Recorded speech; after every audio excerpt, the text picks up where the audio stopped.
Dans cette capsule, on va passer en revue certains concepts de gestion de stress et d'énergie qui ont été vus dans les capsules précédentes. On va tenter de les mettre en contexte avec des exemples de la vie quotidienne. On va débuter par la mise en situation que voici. Aujourd'hui, c'est ma première journée de travail depuis 3 mois. Je suis très nerveuse et j'ai peur de ne pas réussir à compléter ma journée. Il me semble que ce matin, j'ai plus de douleur qu'à l'habitude. Qu'est-ce que je devrais faire? Bien, avant de poursuivre, je vais vous inviter à mettre la vidéo sur pause et vous demander qu'est-ce que vous feriez dans une telle situation. Mais premièrement, on va se demander pourquoi j'ai plus de douleur aujourd'hui. Est-ce que j'ai fait quelque chose de particulier ou plus exigeant qu'à l'habitude? Et si oui, on va se demander si la douleur est due à l'irritation ou à un dommage tissulaire. Donc, je vais vous référer à la capsule qui est intitulée « Savoir reconnaître les symptômes » pour savoir comment agir. Mais généralement, la réponse va être non. En fait, elle devrait être non. Car la veille d'un retour au travail, ce n'est pas le bon moment pour débuter une nouvelle activité ou faire une activité qui est particulièrement exigeante. On va souhaiter conserver son énergie puis éviter de faire des activités qui pourraient provoquer de la douleur pour ne pas compromettre le retour au travail. Mais si la réponse est non, alors pourquoi j'ai plus de douleur? Bien, on a vu dans les capsules précédentes que la douleur est ressentie et interprétée par le cerveau. Donc, le stress peut influencer notre perception de la douleur jusqu'à la créer même. Mais pas de panique. C'est tout à fait normal. Même si j'adore mon travail, même si j'ai hâte d'y retourner, il est normal d'avoir du stress quand on recommence à travailler. Surtout après une période d'arrêt de plusieurs semaines. On ne sait pas si l'environnement a changé. Qu'est-ce qui va nous attendre exactement? On ne sait pas comment nos collègues vont nous accueillir. Quelle va être l'ambiance de travail? On va se demander aussi, est-ce qu'on va avoir la capacité d'effectuer nos tâches? Est-ce que je vais avoir de la douleur? Est-ce que je vais être capable de finir ma journée? Est-ce que je vais avoir le temps d'appliquer mes stratégies d'autogestion de douleur? C'est une situation qui arrive assez fréquemment. Quand ça fait longtemps qu'on est en arrêt de travail, on a souvent du stress avant d'y retourner, puis soudainement, on a plus de douleur. Alors, quelles sont nos solutions? Mais premièrement, avant de partir, on va prendre un temps d'arrêt. On va prendre 6 bonnes respirations abdominales. On a vu dans la capsule précédente que les respirations abdominales déclenchent des mécanismes physiologiques dans notre corps qui nous aident à gérer la douleur et le stress. On va essayer de visualiser. On va fermer les yeux, puis on va imaginer tous les côtés positifs que la journée peut m'apporter. On va essayer de se focusser sur le positif, ne serait-ce que de revoir nos anciens collègues que ça fait longtemps qu'on n'a pas vu. Je vais aussi m'imaginer compléter ma journée avec succès. Donc, on va visualiser pour être positif, pour partir notre journée du bon pied. Je vais me dire, je suis prête à retourner, ça va bien aller. Je vais reprendre 10 bonnes respirations et je vais partir au travail avec le sourire. En plus, je vais vous suggérer de préparer votre retour la veille pour ne pas être à la course le matin, puis avoir du temps pour bien appliquer nos stratégies de gestion de l'énergie et du stress.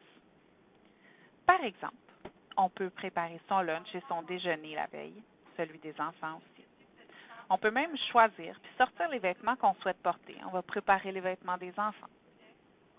On va tenter de s'organiser pour que la matinée se déroule le plus facilement possible, puis partir la journée du bon pied. Si on commence notre journée stressée à la maison, on va continuer stressé au travail. On va maintenant voir un exemple de dosage équilibré de l'effort lors de la reprise d'une activité. Par exemple, si je souhaite refaire du vélo et que j'en ai pas fait depuis 1 an, comment devrais-je m'y prendre? Bien, quand on fait une activité pour la première fois depuis longtemps, essayez d'avoir en tête la petite balance qui représente la dépense et l'apport d'énergie. Puis on va essayer de la garder équilibrée. Donc, premièrement, je vais essayer de prévoir de recevoir de l'aide pour sortir mon vélo. Ce serait normal d'avoir moins d'endurance puis de ressentir plus de fatigue quand on recommence une activité que ça fait 1 an qu'on n'a pas fait. En demandant de l'aide, je m'assure d'économiser mon énergie pour concentrer ma dépense d'énergie à l'activité voulue. De ne pas déjà être un peu fatigué avant de commencer. Si je n'ai pas d'aide, je peux sortir mon vélo la veille ou sortir le vélo le matin, puis faire l'activité l'après-midi. Avant de partir, je vais m'assurer de manger sainement, puis j'attends d'avoir bien digéré. Ça va être un apport d'énergie important. La nourriture saine est à notre corps ce que l'essence est à une voiture. C'est notre carburant qui nous permet de fonctionner. Je vais choisir un parcours simple, sans montée, sans pente, pour environ 10 à 15 minutes, pas plus. Je préférais commencer avec un parcours peut-être plus facile que j'estime être en mesure de faire, puis assurément plus facile que ce que je faisais avant ma blessure. Mais entre autres parce qu'il est difficile d'estimer notre endurance à un effort qu'on n'a pas fait depuis longtemps, mais aussi parce que je souhaite que mon activité soit une réussite. Puis on va pouvoir progresser l'activité selon le diagramme qui a été vu dans la capsule Gestion de l'énergie, savoir doser les activités, donc à raison d'à peu près 10 de progression par jour. Si ma douleur augmente légèrement pendant l'activité, c'est normal. Ça représente une dépense d'énergie importante, pourvu que la douleur ne reste pas à la fin ou quelques heures après. Puis je vais vouloir me prévoir des pauses durant et après l'activité pour pouvoir recharger ma batterie puis tenter d'équilibrer encore une fois ma balance. Donc, n'oubliez pas, on va chercher une progression qui est lente et graduelle. Si on tente de progresser trop rapidement, on risque de s'irriter puis provoquer une douleur. Puis là, il va falloir s'arrêter pendant plusieurs jours en cause de ma douleur. Je peux provoquer aussi de l'inflammation sur mes tissus qui sont déjà fragilisés. Résultat, on va perdre l'endurance. Puis on va augmenter, même renforcer, si je peux dire, le signal de douleur. Je vous propose maintenant une petite activité d'association dans laquelle j'ai 4 mises en situation et 4 stratégies utilisées. Donc, on va essayer d'associer les mises en situation avec les stratégies. Première mise en situation. J'ai fait de la marche hier et ce matin, mon pied droit est très douloureux et enflé. À quoi je devrais l'associer? A. Ce soir, je vais faire 30 minutes de relaxation avant d'aller au lit. B. Aujourd'hui, je vais faire mon programme d'exercice comme prévu, sans réduire l'intensité. C. Aujourd'hui, j'évite de trop marcher et je mets de la glace. Ou D. Aujourd'hui, je vais faire mon programme d'exercice au complet, mais avec une intensité un peu plus légère. La réponse est C. Aujourd'hui, j'évite de trop marcher et je mets de la glace. Si mon pied est encore douloureux plusieurs heures après l'activité, puis qu'en plus je note de l'enflure, il y a des chances que j'ai dépassé ma capacité à fournir l'effort et que j'ai endommagé un petit peu mes tissus. Donc, j'ai créé un processus inflammatoire. Je vais prendre du repos, je vais mettre de la glace et je vais reprendre l'activité ou le programme d'exercice quand ma douleur et mon enflure vont être diminuées.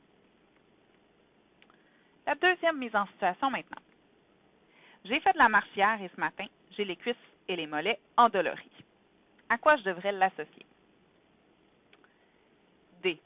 Aujourd'hui, je vais faire mon programme d'exercice au complet, mais avec une intensité un peu plus légère. Avoir les cuisses et les mollets endoloris après une activité, c'est normal. Okay? On va associer ça à une douleur d'irritation, donc une raideur musculaire qui survient après un entraînement. C'est normal. On ne va pas nécessairement continuer avec la même intensité le lendemain parce qu'il y a déjà un peu de fatigue qui est accumulée dans nos muscles. Si on n'ajuste pas notre intensité de l'exercice, alors là, on risque de dépasser nos capacités et de créer un dommage tissulaire. Mais ça va être important de poursuivre quand même l'exercice pour continuer le renforcement, mais on va diminuer un petit peu l'intensité le temps que la raideur se rétablisse. Troisième mise en situation. Hier, je me suis reposée toute la journée et ce matin, j'ai des douleurs au cou, au dos et aux jambes. Alors, la réponse est la même. Encore D. Je vais faire mon programme d'exercice au complet, mais je vais diminuer un peu l'intensité. Si j'ai de la douleur après m'être reposée une journée au complet, c'est simplement parce qu'il y a de l'ankylose au niveau de mes muscles et de mes articulations. Alors, ça va être important de bouger pour diminuer cette ankylose. Mais on ne va pas nécessairement reprendre le programme d'activité où est-ce qu'il était parce que j'ai un petit peu plus d'inconfort. Donc, je vais vouloir recommencer un peu plus progressivement et réaugmenter par la suite. Quatrième mise en situation. Hier, je me suis couchée à 21 heures. Mais à 2 heures du matin, je ne dormais toujours pas. Ce matin, je suis très fatiguée. pourrait être tentant de vouloir rester au lit et de dormir toute la matinée. En fait, on va rentrer dans un cercle vicieux où on va se lever plus tard et au moment de se coucher le soir, on sera moins fatigué et on va faire encore une fois de l'insomnie. Donc, il faut briser l'insomnie. On va faire notre journée, peut-être en diminuant un peu notre intensité d'activité. Et le soir, je vais faire 30 minutes de relaxation avant d'aller au lit pour me mettre dans une ambiance de relaxation et briser le cycle de l'insomnie. Pour choisir l'option B, il faut avoir été capable de faire ses activités la veille, avec peut-être une légère douleur pendant l'exercice, mais qui ne doit pas avoir persisté après l'effort, et qu'on se sente bien le lendemain également. On doit se sentir en forme et s'assurer d'avoir rempli nos batteries, donc avec nos éléments d'apport d'énergie, par exemple un repas équilibré et une bonne nuit de sommeil.